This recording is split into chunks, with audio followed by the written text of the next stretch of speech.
It started with loneliness. That creeping, hollow kind of loneliness that settles in your bones and makes you believe something is fundamentally wrong with you. 3 months after my ex left me for a girl barely out of university, I found myself spiraling. I wasn't sleeping, I wasn't eating, I was existing like a ghost in my own life. And then one day, I got lost. Literally, my phone died during a long walk. And I wandered off into unfamiliar streets. That's when I saw the antique store. It didn't look open. No lights, no customers. I moved closer, touched the door, and it creaked open. Terrified, but I stood still. The inside was like stepping into a forgotten attic. Shadows stretched long, candles flickered where there were no windows, shelves lined with clocks that ticked out of sync, dolls with missing eyes, portraits of people I swear moved if you stared too long. And behind the counter, an old woman, white eyes, cracked lips, and a voice like dry paper. "What is it you want most?" she asked. I laughed awkwardly, ready to leave, but the door had vanished, literally gone. So I answered, "I ask for love, real love, eternal, consuming, someone who would never stop loving me, no matter what. The kind of love that never fades." She offered a locket, a small silver heart, open and empty. She placed it in my palm and said, "Wear it when you make your wish." In a daze, I did it. I pricked my finger, let a drop fall into the locket. I paid with a drop of my blood. 1 week later, I met Daniel. Daniel felt like fate. He sat beside me at a park bench during a rainstorm, gave me his umbrella. He said he felt like he had been looking for me forever.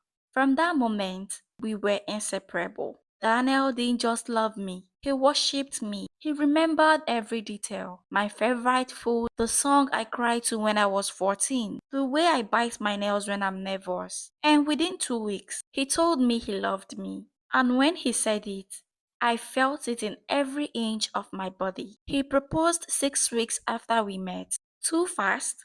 Maybe.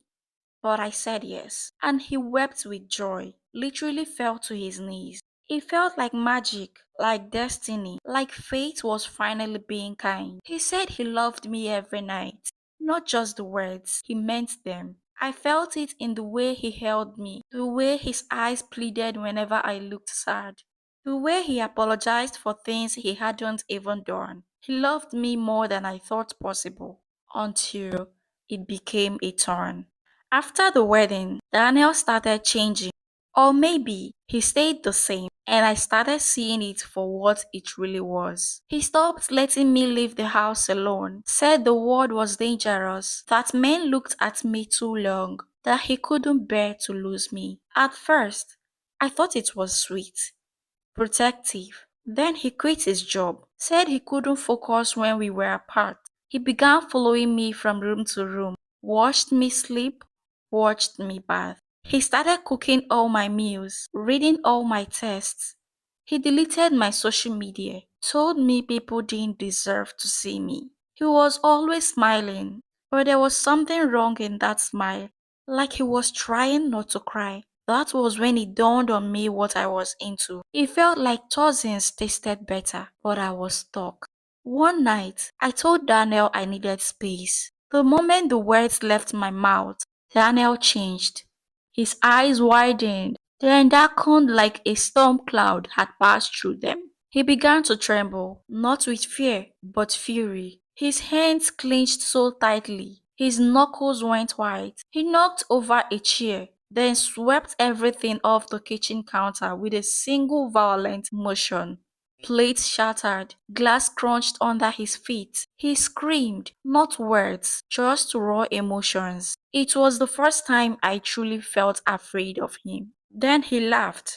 "You are mine. You wished for me." His hands trembled. He cried, said he couldn't live without me. He slit his throat in front of me. I screamed, called an ambulance, held his body as it bled out. But he didn't die. He stood up 10 minutes later. No blood, no wound, just that smile again. Don't say things like that, he whispered. It breaks me. He started doing it more often. Every time I got upset, Daniel would hurt himself, jumping off balconies, drowning, drinking poison, slashing his wrists. Each time he would die, each time he would come back. He said it was proof that love was stronger than death. I tried leaving, he would find me. Always. One time I hid in another city under a fake name. He still found me, said he could feel my soul pulling at his. Then I remembered the locket.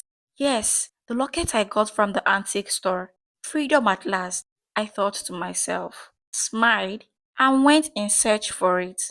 Found it, destroyed, and burnt it. But my hope was dashed. It appeared under my pillow the next day.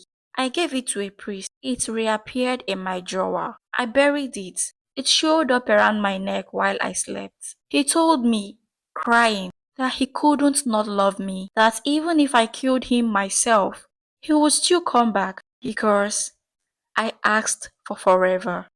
And forever doesn't die. Love turned into a prison. My life became a performance. Smiling to keep him calm, speaking gently to keep him from tearing at his skin. One night, I lost it, screamed, told him I hated him, that he was suffocating me. He gushed his own eyes out, and by morning, they were back. Whole, clear, staring at me lovingly.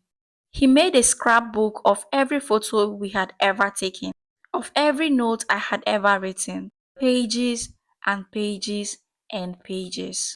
He memorized my heartbeat, my breath pattern. He said he could feel it change even when we were in separate rooms. I stopped sleeping. I started hallucinating. I thought maybe I was dead, but I wasn't. I was very much alive, trapped in a love that wouldn't end. I returned to the alley where I found the antique store. It was gone, just bricks, cold, blank, silent bricks. No one remembered it. No business listings, no leases, no building permits. It never existed. I went to therapists, priests, occultists. They all told me the same thing.